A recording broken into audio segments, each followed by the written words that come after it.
Caríssimos irmãos e irmãs, rádio ouvintes também.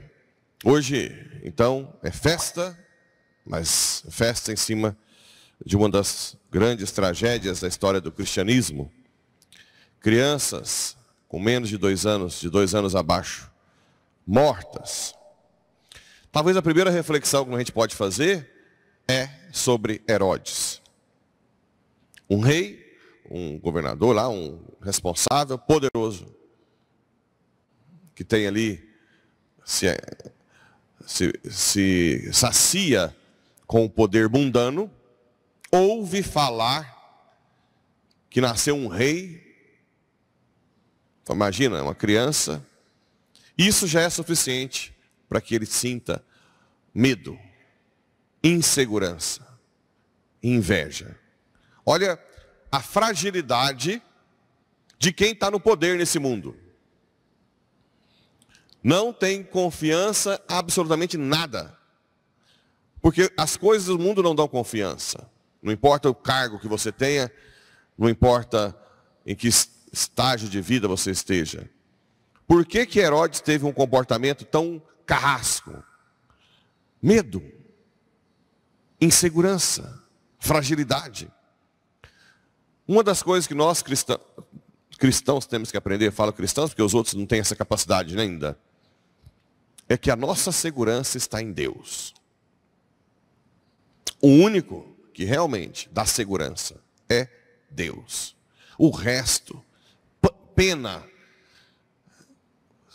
Quanto mais rico for, mais se preocupa com o filho na escola, com a esposa, com sua segurança, com sua viagem. Mais frágil se torna. O que nós temos de segurança nesse mundo chama-se Deus. Todos que se afastam dele se sentem inseguros, frágeis. Não importa a classe social que esteja. E uma das reações fortes, um dos exemplos fortes que comprovam isso, é Herodes aqui. Tinha acabado de nascer, o homem estava no poder. Por que uma reação tão forte e dramática como essa? Por que uma reação de assassinar crianças? A não ser que seja por um medo. Né? Porque nesse mundo, qualquer tipo, imagina os países comunistas. Por que o tempo inteiro ataca as igrejas? Medo de que se fale coisas contra o governo. Se oprimem, se perseguem, todos os locais que têm tirania. Medo da verdade. Todos têm medo da verdade. Né? Os bispos são presos na China há anos. Agora nem tanto, porque o governo está ajudando a indicar os bispos. Depois, entender por que essas crianças de 2 anos morrem. Elas não têm culpa. Bem, aqui são várias perspectivas, né, que a gente pode avaliar. Ou vários perfis. Bem, o primeiro, talvez o mais importante, é que o martírio que Santo Estevão, no dia 26, teve, o martírio, acima de tudo, é bom a gente saber disso, é um dom de Deus. O martírio é um dom. Mais do que alguém que dá a vida, é um dom de Deus. Essas crianças deram a vida, porque Deus deu o dom delas darem a vida. E elas têm hoje no céu, glória de mártires. Então, na verdade, se for para pensar com os olhos da fé, essas crianças são privilegiadas. Elas têm hoje uma glória eterna no céu de mártires. Mártires. Porque foi em nome de Jesus até. Por causa dele que elas morreram. Então, o martírio é um dom. Depois, Mateus também traça um paralelo entre Jesus e Moisés na época de Moisés, se matavam os hebreus masculinos. Tanto é que Moisés foi salvo naquela cestinha no rio Nilo, não é? Porque se matava na época. Sempre Mateus traça um paralelo entre Moisés e Jesus, para dizer que ele é o novo Moisés, aquele que vai salvar. E Moisés salvou da escravidão do Egito. Jesus nos salva da escravidão do pecado, da nossa incapacidade de nos fazer felizes, de saciar nossos desejos infinitos. Depois, chamei meu filho do Egito. Tanto Moisés saiu do Egito, quanto depois, quando José vai para o Egito para proteger Jesus, ele é chamado, pode voltar. Então tem essa profecia, chamei meu filho do Egito. Então são vários aspectos que São Mateus quis mostrar. É o único evangelho que fala da morte dos santos inocentes. Bem, outro aspecto que não pode ser deixado de falar é que tem gente que se assusta com essa morte, mas não se assusta com os nossos santos inocentes de hoje, né? Assassinados nos ventres. Por baixo, 48, 50 milhões de crianças são assassinadas por ano. E esse sangue grita justiça no céu. Governantes que lutam para aprovar esse assassinato, uma grande maioria dos países já aprovou. Globalistas que usam disso para baixar a população e ganhar dinheiro por trás, até venda de restos de bebê para cosméticos vende, né? Tráfico de crianças para órgãos, para abuso sexual. Nós estamos vivendo no mundo mais tirano, mais destruidor da pureza da criança de todos os tempos. É por isso que nós cada vez mais caminhamos para um castigo maior. Porque o grito delas é ouvido no céu. E nós conseguimos ver que esses globalistas, com os seus investimentos, conseguiram que muitos que estão dentro da igreja sejam de acordo com a matança de criança no ventre. A gente ouve, meio que, né?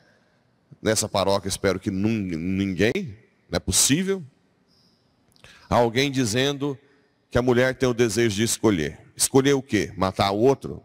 Né? Olha que ponto nós estamos chegando.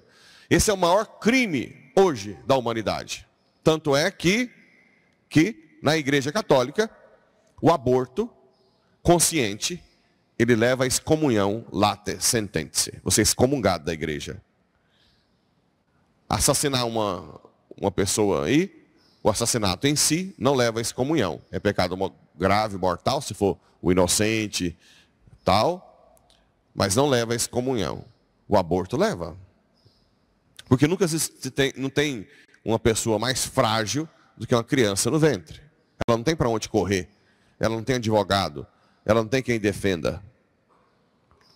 Por isso é a excomunhão. Qualquer tipo de cristão que apoie indiretamente, consciente, também é excomungado. E nós temos ainda gente que tem a barbárie de abrir a boca suja e dizer que é de acordo com a escolha da mulher. Isso não é escolha de mulher. Ninguém escolhe matar o outro. Ali já é outro ser humano. Nunca existiu nada na medicina que conseguisse provar que não fosse outro ser humano. A genética é sempre a mesma, não tem mais acréscimo de células, só nutrição, que nós temos também, e crescimento, que nós temos também. Mais nada. É um ser humano, né? Com alma. Esses abortos espontâneos que tem aí, com 12, 13 semanas, que eles também não entregam os restos mortais, né? No Brasil tem uma lei acima de 20 semanas, ou 500 gramas. Quando os pais requerem, é uma briga. Essas crianças todas têm alma. Quem já abortou espontaneamente aí, está com seus filhos no céu. Quem faz fertilização in vitro, que se manipula um monte de embrião, que está lá congelado às vezes, que é um outro genocídio, a fertilização in vitro é pecado gravíssimo.